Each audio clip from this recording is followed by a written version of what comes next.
Yo, what's up, Trey TD23 back again with another video. A lot has happened today. Wake up this morning. Chris Paul's out with health and safety protocol. Next news, Kawhi Leonard's out with an apparent possible ACL injury. And then we get the news Chris Paul has COVID. LeBron James says something on Twitter saying that they shouldn't have started the season so early. Yeah. A lot to talk about. Well, a lot to talk about, but then not. So, I'm going to start off with Kevin Durant. 49 points, 17 rebounds, 10 assists, 3 steals, 2 blocks. I think that's what his stat line was. Led everyone in every single stat. Minutes, points, rebounds, assists, steals, blocks. Probably field goal percentage with people that shot not as much as KD, but was in the game for a certain amount of time. He shot probably the most efficient. James Harden had like 6 points. He was 1 of 10. Jeff Green hit 7 of 8 threes. He's hit like I think it was like 7 of 11 shots. He stepped up. Giannis had a good game. 34 points, whatever, rebounds, blah, blah, blah. Choked.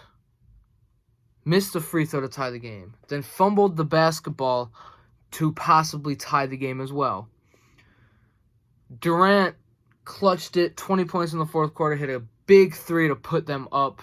I think it was up 4. To put them up 4 with like 50 seconds to go. Or it was to put them up 2. Or whatever. It was to put them up either a certain amount or actually give them the lead. With like 50 seconds left at the end of the shot clock. If Durant can do this...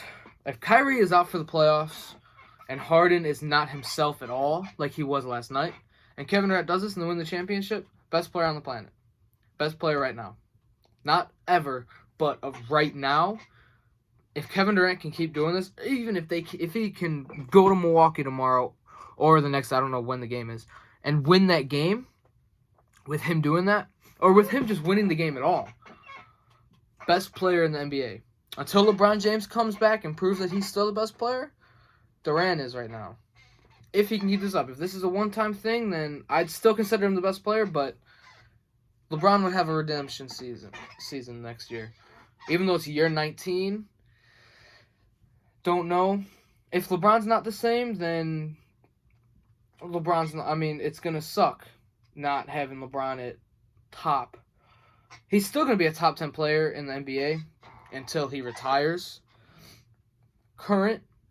but it's still going to suck because pretty much every single time LeBron James makes the playoffs, as long as there's no injuries, as long as his team's not injured, you can pretty much guarantee them going to the finals.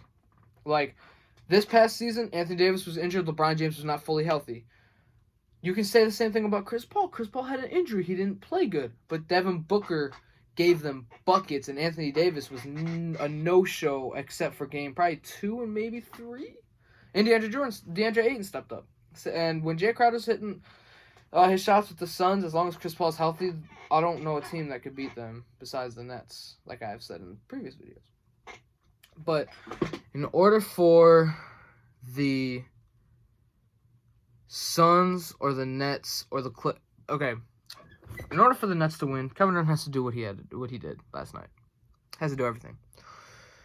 For the Suns, in order for them to win without Chris Paul, Devin Booker's got to drop 50 every game, and DeAndre Jordan's got to 20 games.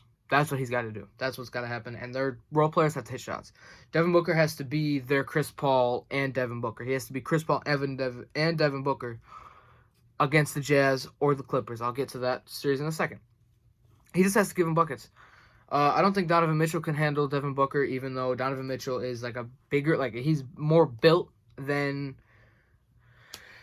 Devin Booker. Devin Booker just gives buckets. Same thing can go on the other side. Donovan Mitchell, you can't stop him.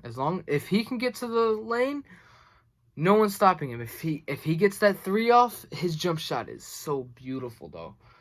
If he can get that jump shot off, he can hit his threes. If the Jazz hit their shots and the Suns hit their shots, it's going to come down to their best players. If Devin Booker's struggling, but their role players are hitting, and Donovan Mitchell's, everyone on the Jazz is hitting, the Suns are gonna lose.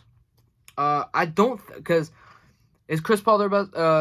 Is Chris Paul the leader of the team? Yes. Devin Booker's the best player, like I was talking about in last video. It just sucks, bro. It sucks that Chris Paul's injured again. Not injured. He's injured, but then not. I don't know what's going on with his shoulder anymore. But COVID. COVID's gonna kick him. COVID's gonna be. It's gonna be a struggle for Chris Paul. And then with Kawhi Leonard, I think he's out for the remainder of the season, remainder of the playoffs. Anything that has to do with your ACL, because it's not confirmed, but I don't want to jinx it, but if they're fearing it's an ACL injury, it's most likely going to be an ACL injury. With the way he walked off the court and everything, did not look like it was that serious. I still hope it's not serious. I hope he's not out the rest of the playoffs. I hope he's not. It's not an ACL, because he's going to miss majority of the season next year too. In order for the Clippers to win, Paul George needs to be Indiana Pacers Paul George, or MVP candidate Paul George. He has to do the playmaking. He has to do the scoring. He has to do the defending on Donovan Mitchell. Because they got Patrick Beverley. They got players that can play defense, but they need Paul George to defend Donovan Mitchell and give him stuff on the offensive side. You can give him a couple breaks, put Patrick Beverley on him to kind of to mess with him, to make him mad. But you cannot have Paul George not defend the majority of the game. As tired as Paul George is going to get from defending the best player on the Jazz team, I feel bad for Paul George and the Clippers, because first Kawhi's injured, Serge Ibaka's injured, and Donovan Mitchell didn't get an All-NBA selection, which really did not make any sense.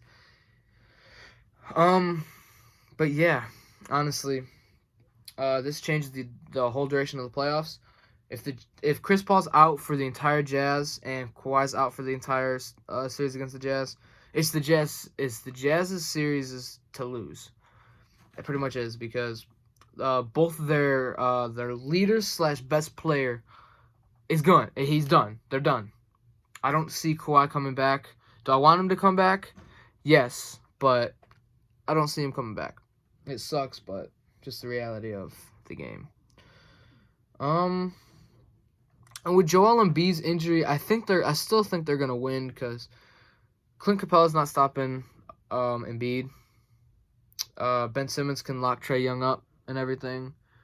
And yeah, I mean, that's really it, to be honest. Not the most exciting basketball news, but hey, it is what it is, bro. You just got to deal with it. If you like this video, please like, comment, subscribe. Peace.